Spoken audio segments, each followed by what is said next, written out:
Come in. Welcome. Welcome to Mystery Theater. I am Hyman Brown. When you strike at a serpent that hisses, you may only cause it to spring.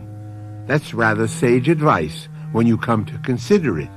But why is it so often disregarded? Why do people poke at snakes? Why don't people let sleeping dogs lie? Perhaps it's just as well, after all. If everyone always did the sensible thing, whatever would we do for stories? Miss Constant, didn't you say in front of many witnesses that you were going to kill Mr. Crawford? Well, sometimes you say something that Weren't you in his apartment at approximately the time of the murder? Well, I only went there to... And aren't your fingerprints on the knife that killed him? But there must be an explanation. There is. You're guilty of murder.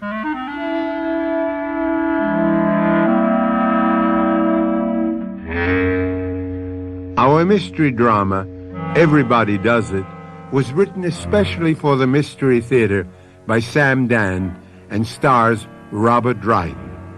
I'll be back shortly with Act One.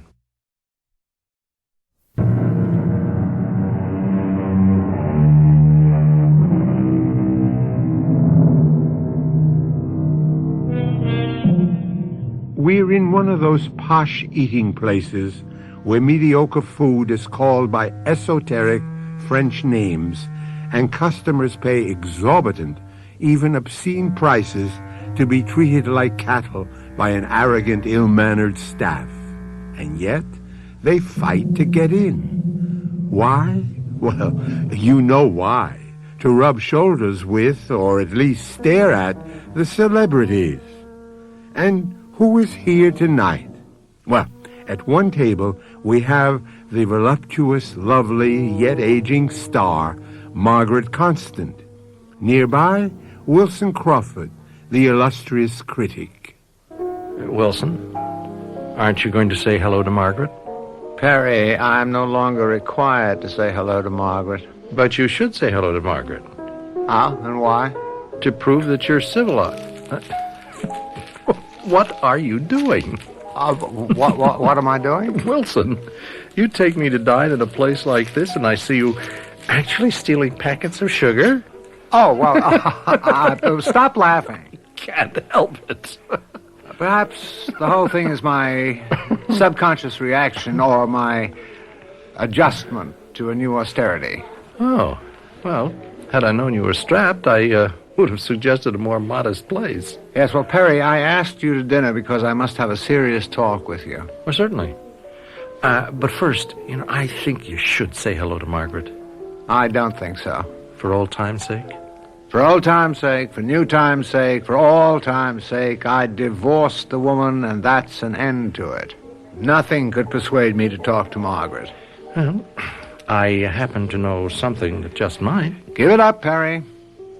Margaret has signed to do a new play. That's no longer a personal concern. It's called St. Joan of Arc. I find it awkward to... St. Joan? Who's going to play St. Joan? Well, who are we talking about? Margaret. Oh, no, I won't permit it. A new drama. Joan of Arc? Yes, she goes into rehearsal next week. Well, we'll see about that. Excuse me. I will say hello to Margaret. Where do you come off playing Joan of Arc? Oh, good evening, Wilson. I won't have it. Won't you sit down? Oh, but just for a moment. I'm expecting someone important. What is this Joan of Arc nonsense? How have you been, Wilson? Have you lost your senses? I've regained them completely. The proof? I divorced you. You are going to play Joan of Arc? You're 50. 43. 54. I was being kind. You're going to play Joan of Arc with that voluptuous figure, those smoldering eyes, that voice? You're going to play Joan of Arc? Oh, this is going to be a Freudian interpretation. Oh, Margaret, who has overwhelmed your senses, seduced you with this delusion? Only the finest director in the world, Kavalevsky.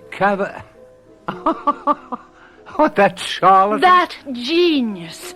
You hate him because you cannot intimidate him. A Freudian version of Joan of Arc. Margaret, do not appear in this play. Run along, darling. It's garbage. It's self-indulgent trash. I'll tear it apart. Oh, reviewing it already. You haven't even seen it. I'll destroy it. We shall see. This will be Peter's masterwork and my greatest role, and everyone will acclaim it. Everyone but you. Joan of Arc, I suggest you open it in a burlesque house.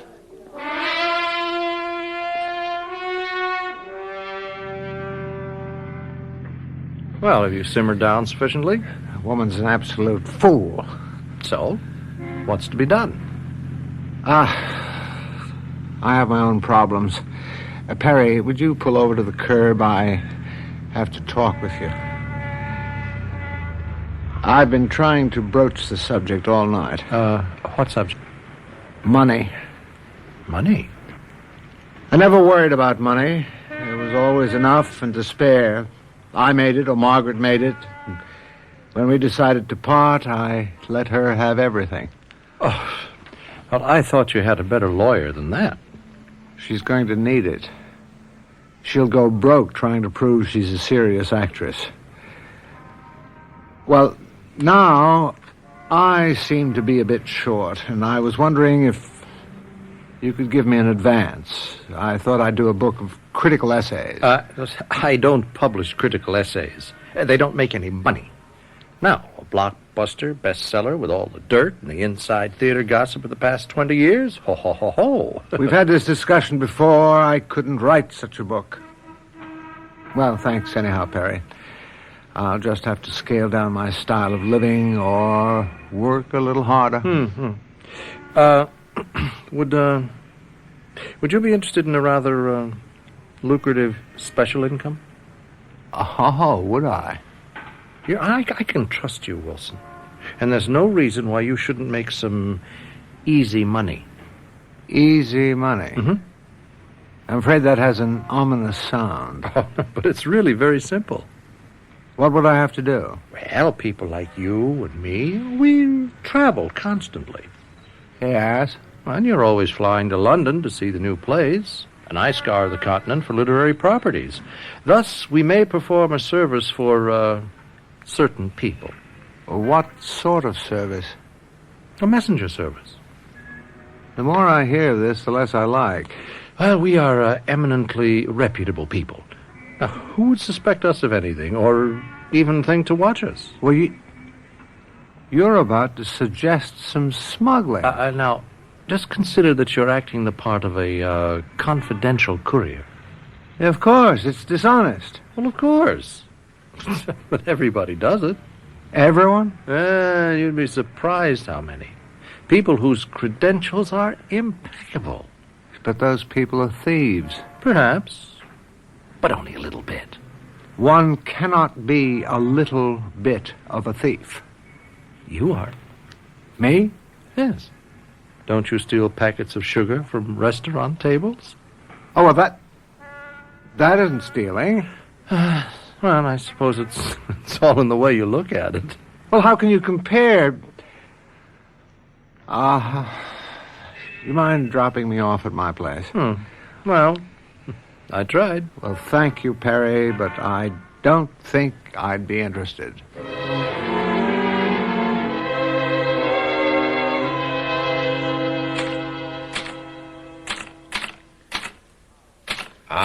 Mr. Crawford. Oh, yes? What is it, Sefkins? Shall you be having lunch at home, sir? Oh, I suppose so. Oh, Sefkins, I brought some sugar home last night. Yes, I'm aware of that. I emptied your jacket pockets this morning. Are you laughing at me? Oh, no, sir. No, sir. We have to tighten our belts. Any economy, no matter how small, is important. Yes, sir. And if we're not required to purchase sugar over the course of a year, isn't that an important saving? Yes, sir. Just pardon me, sir. Mr. Crawford's residence. Yes, who's calling? Oh. Yes, I'm sorry, sir. Mr. Crawford is out. Yes, I shall give him your message. Who's that? The bank, sir. The account seems to be overdrawn. Well, that must be a mistake. Oh, I'm afraid not. Call back and say I'll deposit some money today. Well, unfortunately, sir, I cannot do that. There are no funds, Mr. Crawford. Anywhere. Well, I expect my salary from the magazine. Yes, but that will just cover the rent. And then those articles I wrote for the... Yes, sir, but that check is not due until the 15th of next month. Huh.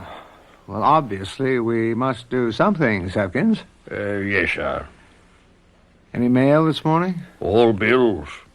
Any calls? Mr. Gulliver called, sir.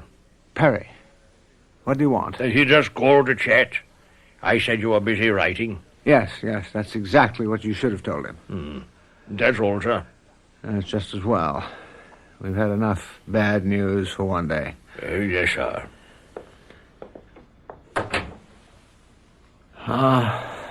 Well, when one must, one must. No.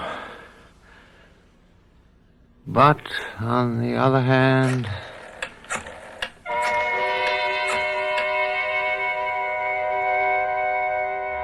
Come on in, Wilson. Perry, I'll be brief. This thing you discussed with me, I've decided to try it. Well, I knew you would. Just exactly what is involved. Well, the next time you go to London, see, I know somebody who'll pay your fare and give you $1,000. In return for what? You carry a small package. Which contains... Usually, gems. And then what? Well, then someone will relieve you of your burden, and when you're ready to return, there'll be another package. And another fee. Well, what do you think? I think it's wrong. True. But I plan to go to London next week. Leave everything to me.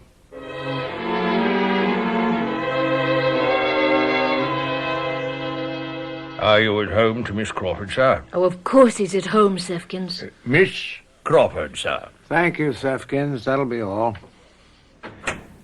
Margaret, you shouldn't do that to poor Sefkins. You know how seriously he takes his job. I don't have much time to waste. Ah, yes, indeed. And yet, isn't time the image of eternity? Oh, stop it. You always have to remind people how learned you are. That's why I divorced you. Well, if memory serves, I divorced you. We decided to part friends. We did have 15 years. And I admit I do have a residue of affection for you. We're still concerned with each other. Are we? For instance, the other night, you sought to warn me. You felt that I'm about to take a disastrous step. You were compelled to dissuade me, and so I have come here to dissuade you. From what? From whatever you propose to do with Perry Gulliver. I don't propose to do anything with Perry Gulliver. That's not true. Every time the two of you put your heads together, it's the beginning of a catastrophe. You never liked Perry. Perry Gulliver is a scoundrel. Why? Because he uses people. He's a thief. Well, he may have lost other people's money on occasion. Including yours.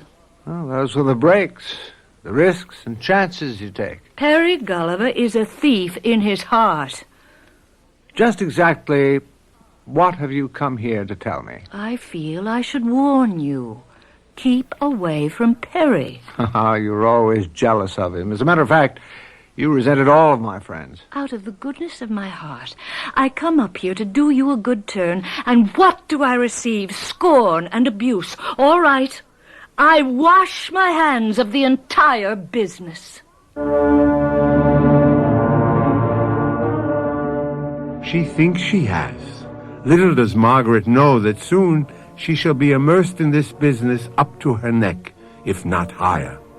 Wilson Crawford, Margaret Constant, and Perry Gulliver, a trio, but they shall soon become a duo in Act 2. And may we expect a solo in Act 3? Patience, friends. We're getting there.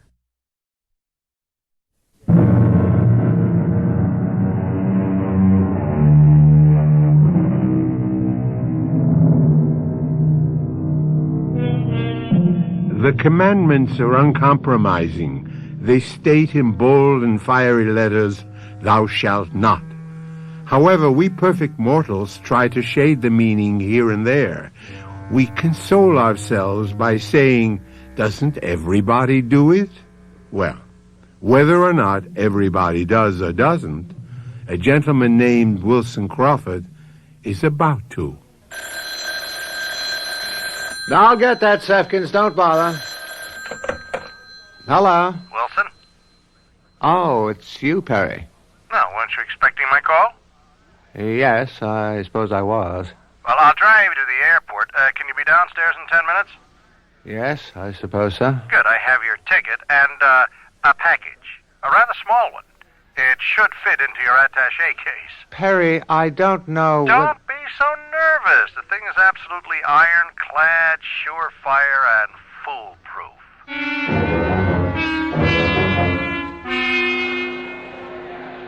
You have your ticket and the packet. What's in it? That's really not your affair. Well, it'll be very much my affair if I'm caught. But you shall not be caught. How can you be sure? Because you're you, Wilson Crawford, the eminent critic. Your reputation protects you. Yes, my reputation. And I'm selling it. For a handsome fee. As Samuel Johnson said, "Madam, we have already established what you are. We're merely haggling over the price." Wilson, let us not go into an essay on morality. What am I carrying? Leave it in your luggage. It'll be picked up in your hotel room. But what am I carrying? And you'll find another packet in its place. Perry, answer the question. And also an envelope with your money. Perry? In crisp new bills. I won't get on that plane until you tell me. Diamonds. Now, are you happy? No, I'm not happy. It's just, if it had been something else, I would have refused. You take what you get, Wilson. And once you're really in this thing, you never even think about it. And so, I say to you, my accusers, it is you who stand accused. I shall die at the stake, but a purer flame already shines in my heart. Am I saying that right? If anyone, anywhere could ever give that line a more transcendent meaning, my name is not Kavalevsky. What bothers me is, how can a flame shine in one's heart? I mean, shouldn't it burn? How quickly we jump to the obvious interpretation. It's just the kind of line that Wilson would tear me to pieces for in his review. Wilson, I see, my darling, you are still not free from him yet. Well, I'm just asking. Trust me. It is not the literal word that matters. It is the tension in the voice. Oh. Besides, I believe your Mr. Wilson is at present in the United Kingdom. He'll be here for opening night if he has to swim all the way. That's what I'm afraid of. Courage, my darling. You are no longer the trilby to his Svengali. Now let us reach for true greatness. Wilson, you're back. Well, why didn't you call me? It skipped my mind, Perry. You were to call me as soon as you arrived home. I know, but this is an opening night. You have something to deliver to me? Oh, yes, I suppose I have. You suppose? Yes, an envelope. A very large cellophane envelope. It appeared to contain several pounds of... Well, it looked like sugar. You had no business opening it. No one would pay to smuggle a few pounds of sugar, so I must assume it was a drug. Hand it over. I draw the line at that. So it's just as well. What is just as well? It's just as well that I lost it. You what? I must have lost it. I don't have it. Just hold it for a minute. Therefore, since I cannot deliver the goods, I cannot accept the money. Here it is. The same crisp bills, $1,000. Furthermore, Perry, I've decided this isn't for me. Wilson, you had better give me that package. This is morally wrong. How can I do it? Margaret was right about you. Margaret? What does Margaret have to do with it? She smelled a rat long before I did. All she had to do was see us sitting together in that restaurant, and she knew there was trouble. Listen to me. She's right. You are a thief. Well, be one without me. I quit. You can't quit. Watch me. They won't let you quit. They? Wilson, I am responsible for you. Because I brought you into it, I'll be held accountable. I'll go to the police. Do you know what you're talking about? I must be on my way. I have a play to review. An alleged play. You must give me that package. I told you, I don't have it. What happened to it? I don't know. It's just gone, that's all. It was placed inside your suitcase when you left London. And yet when I looked for it this morning, it wasn't there. Well, what could have happened to it? I haven't the vaguest idea. They won't believe it. They'll think you sold it on your own. The street value of that package is well over $1 million. Indeed. Well, I can't miss the opening curtain. Wilson, don't force me to... To what? To do something drastic. I am responsible for you. You should be. And I'm responsible for you, too. After all, a man should always be his brother's keeper.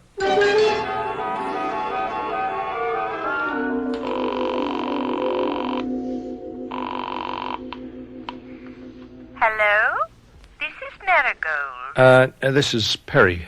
Perry Gulliver. Yes, Mr. Gulliver? I think we have a problem. A problem? Yes, Wilson Crawford wants to quit.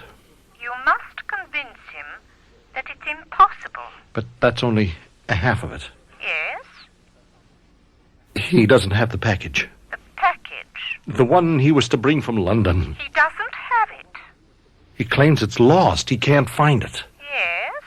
Yes? That's why I say we have a problem. We have no problem, Mr. Gulliver. You have a problem. But You brought him into the activity. You are responsible. But what is there I can do? Whatever is required to obtain the package. But how can I do that? You had better learn, and quickly. It's your responsibility. Margaret, darling, you were wonderful. Thank you. An entire new career is before you. I showed him, didn't I? You are incandescent. Oh, listen, it's 11:20 yet. Wilson's review is coming on in a moment. Must we listen to that fool? I want to hear him eat his words. Turn it on for me. Must you listen to that spiteful, bitter, Please, turn it on. Good evening. This is Wilson Crawford. I said to my producer, how can a news segment do justice to a play in the 3 minutes this permits me? Well, for Joan of Arc, a new drama written and directed by Alexander Kavalevsky, one requires not just 3 minutes, but 3 hours, 3 days. How does one even begin to explore the tortuous reasoning, or lack of it, which prompted so many people to associate themselves with this pathetic, hopeless excursion into banality and futility? How dare you, Wilson? And Margaret Constant as Joan of Arc. She is punished for her hubris. For the first time on stage, she looks her age. Oh, I'd kill him. The ludicrous spectacle of this aging woman of the world desperately trying to convince us that she is the chaste, spiritual teenage girl who is filled with the rapture of heavenly voices. Turn it off! He does not deserve to live. I'll kill him with my own hands. Mr. Crawford. Yes, what is it, Sefkins? The doorman telephones. Miss Constant is on the way up. Oh, we'd better lock the door until she cools off a bit. I'm afraid that might not be possible, sir. She may still have her key. I'm afraid she does. Wilson? Wilson Crawford? Looking for me, Margaret? I'm going to kill you, Wilson. Why? You destroyed me tonight. I would suppose you destroyed yourself. You won't get away with it. You can't deny you were wrong. You heard what I said. I am going to kill you. Go ahead. Kill me or don't kill me, but let's not play another bad scene. You don't believe me. Did you bring along a gun, a knife, poison? How's it going to be? Miss Crawford, you're quite upset, and if you'll pardon my saying... Sefkins, she can't kill me. She didn't come prepared. I could kill you with this. Now, Miss Constance... I bought you this jeweled letter opener. Miss Crawford, please, put that thing Now down. let her play the scene, Sefkins. You think this is a joke? It's bad theater. And we must not subject poor Sefkins to a mediocre performance. Sefkins, why don't you go to bed? But, sir, I think we should... Thank you, Sefkins. Good night. Good night, sir. Good night, Miss Constance. And now, dear Margaret, where were we? I'm going to kill you, not only because of your review tonight, but because of your arrogance. Poor Margaret. You don't believe me. Margaret. Oh! Margaret. Stop that! Let go of that letter opener. I'm going to kill you. Let go, Margaret. You're hurting my arm. Drop it. Oh, I hate you. I hate you. I'm sorry, Margaret, but I had to write that review. Oh, you destroyed me. I destroyed a false and ludicrous woman you were trying to be. It was necessary surgery. Who asked you? No one had to ask me. Now you can go back to the Margaret Constant who is true to herself. I never want to see you again, as long as I live.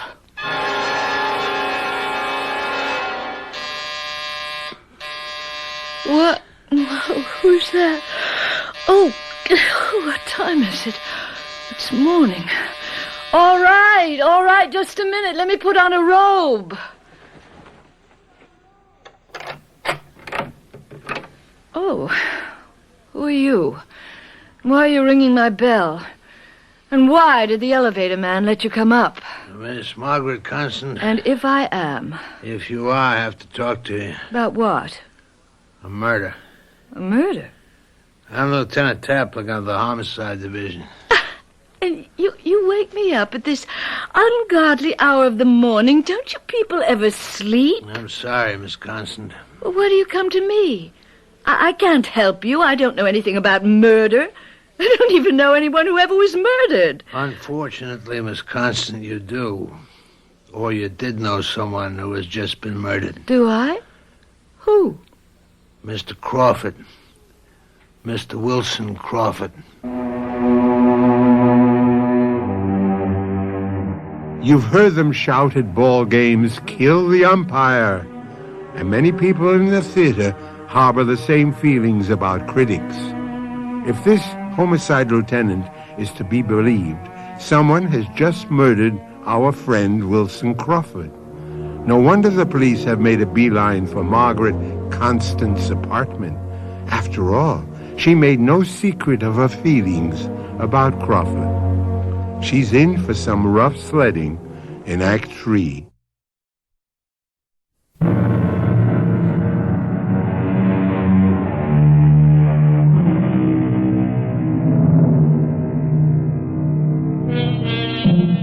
Preserve, said the Roman philosopher, at all times, a temperate and pacific posture towards the world. Thus you shall be spared the storms that constantly buffer the headstrong, the turbulent, and the unruly. Excellent counsel. A wise man does not broadcast any feelings of violence he may harbor against another. Look at what's happened to poor Margaret Constant. She kept raging about how she was going to kill Wilson Crawford. So naturally, when Wilson is murdered, the police do not have far to go. Wilson? Wilson is dead? Yes, Miss Constant. Oh, it's impossible. I was with him last night. For how long? Well, it was 5 minutes, more or less. At what time? What time? Well, let's see. I heard the broadcast. It was 11:20. I took a taxi to the apartment. It was 11:45 about. The approximate time of the murder. Who would want to kill Wilson? I am also saying that you were there at about the time of the murder. What? Finally, I'm saying that I should read you your rights as a citizen, and then I must ask you to come downtown.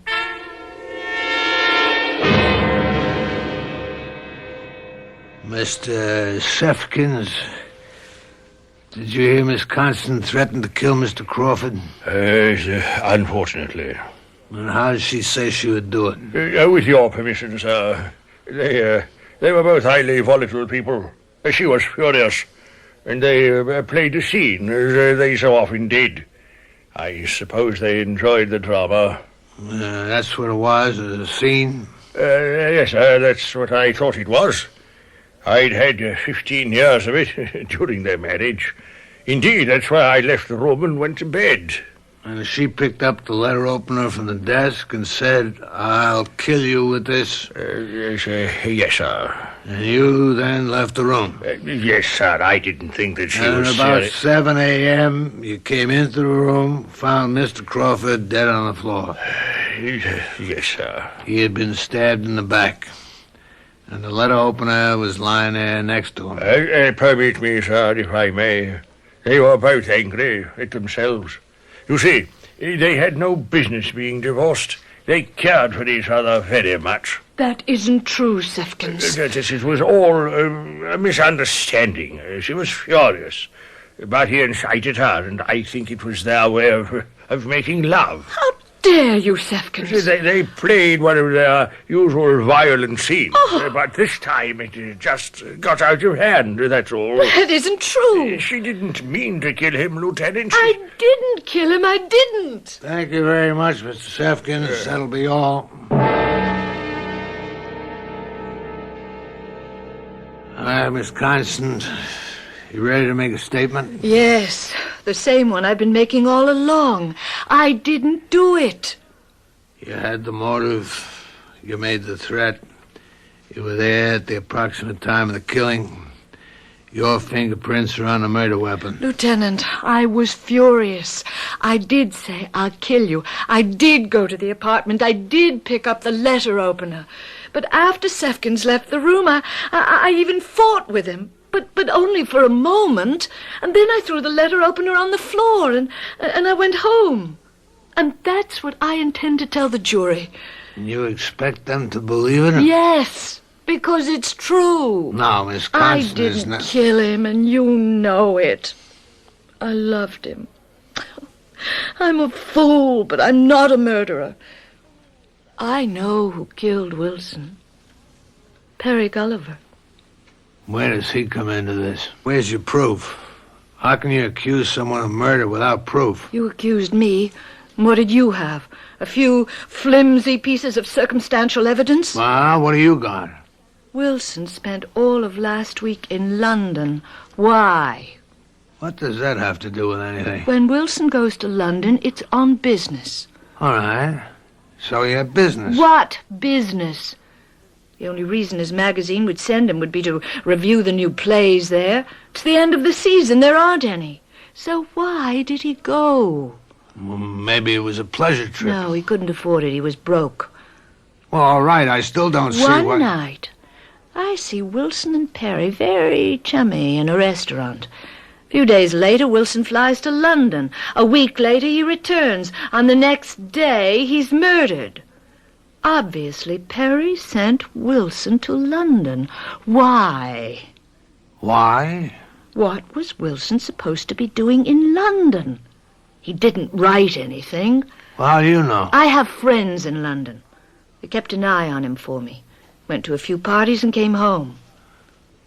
All right, so where are we? If Wilson didn't go there to do anything, perhaps he went there to get something. What? How do I know what? You're the professional. Don't you have any ideas? I've opened a world of infinite possibilities. Now, if this were a play... Well, Miss Constant, this is not the theater. Well, you see, we have Perry Gulliver sending Wilson to London for something. But what? Drugs, diamonds, military secrets. Don't you ever go to the movies? When Wilson returned, they quarreled about it. Well, how do we know? How do we know? That's something we can prove. Maybe.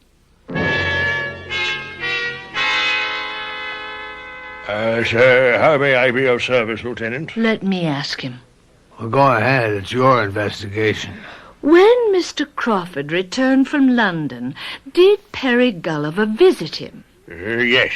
See, Lieutenant? Do you know why, Sifkins? Well, Mr. Gulliver seemed somewhat upset. Why? Miss Constant, I never eavesdrop. You know that. Why do you say Mr. Gulliver seemed upset?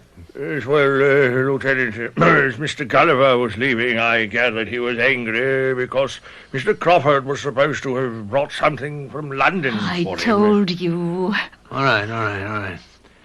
When Mr. Crawford came home from the airport, did he have his luggage? Yes, sir, his suitcase. Did you unpack it as usual? Yes. First I ran Mr. Crawford's tub, and as he was bathing, I put away his things. Did you notice anything unusual in the suitcase? Unusual? No, sir. Nothing at all? Think, Sifkins. Well, you might call it unusual, but I'd already become used to it. Used to what? The sugar. Sugar? Miss Constant, after you left him, Mr. Crawford developed the oddest habits. He collected sugar. That is, while dining out, he would, loot the sugar containers, take packets of it, and bring them home to me. And he had sugar in his suitcase? Sir, I noticed some of it had spilled. It was in a sort of package. I opened it, and there was rather a large amount. Sugar? Yes, I said to myself, now this is too much. Packets are one thing, but loose sugar. Now this has got to stop. Besides, I didn't like the looks of it. The looks? Yes. It was kind of powdery, so I poured it down the drain. You poured it down the drain? Yes, Miss Constant. Lieutenant, it was a drug. Heroin, cocaine, whichever one of them looks like sugar. Yeah, but we have no proof. We can get it. How? I'll call Perry. Tell him to meet me at my place. I'll say I have the stuff. And I'll deal with him, see? See what? I'll get him to admit that he killed Wilson. You can be in the bedroom. At the moment juste, you step out and you put the cuffs on him. Well, it works okay in those cop shows, but I can't do it. Why not? It's entrapment. It's against the law. I intend to accuse Perry of murder. I intend to tell him why he killed Wilson. He may try to kill me, and I could use some protection. Yeah, but Miss Constant, what'll we do if it was only sugar? I'll call him right now. Not from police headquarters. Well, what an amusing story, Margaret, dear. I knew the two of you couldn't be up to any good, so I confronted Wilson. I got it out of him. I could get anything out of him. Yes, except a good review, which is why you killed him. I didn't. You did. Well, evidently, the police are satisfied with you. Are you satisfied with me, Perry? How about your conscience? Oh, dear Margaret, I was born without one. How about your safety? You were handling those drugs for someone. There weren't an accounting. Suppose I were to tell you, I know where the drugs are. You... what? Wilson came home. He told me everything. I convinced him to give me the drugs for safekeeping. Do you want to hear more? Go on. Quite frankly, the idea was to hold you up. But you came back last night. Right after I left, you got into a fight with Wilson. You killed him. Where did it get you? I have the drugs. What drugs? I need money, Perry. I didn't kill him, but they've got circumstantial evidence. I'll need the best lawyer in the country. I'll make a deal for the drugs, but I don't know how to go about it. Now, you go back to your people. You tell them. I'll be reasonable. I only want enough for the best lawyer. That's all. How do I know you've got the drugs? Show me. Bring me the money. How much money? $50,000. $50,000? I may need more. Make it 100. It's nothing. I understand this package is worth millions. But I'll sink you with me, Perry. I'll confess this part of it to the police. Oh, you can't prove a What thing. do I have to prove?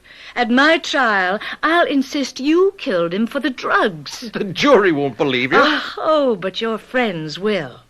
So, do you get me the money?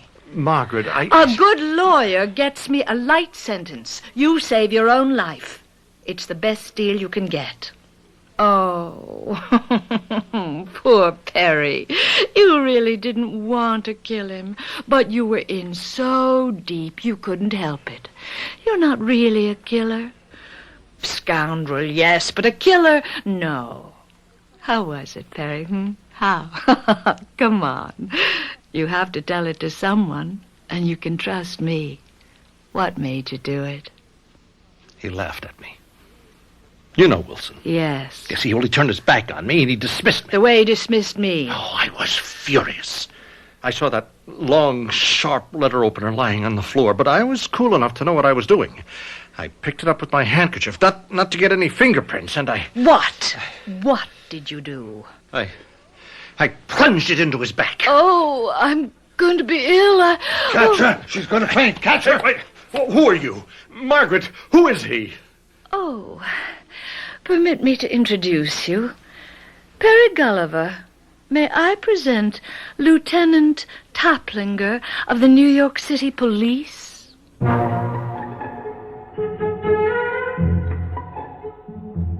I shall return shortly with a final thought.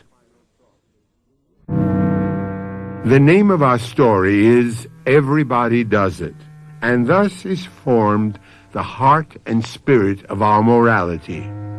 For what is morality?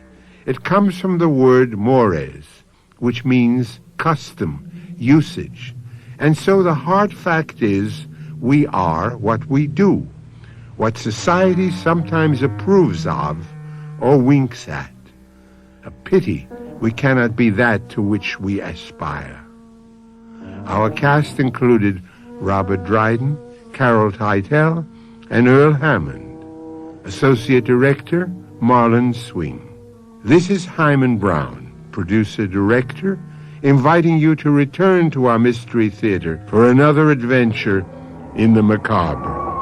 Until next time, then, pleasant dreams.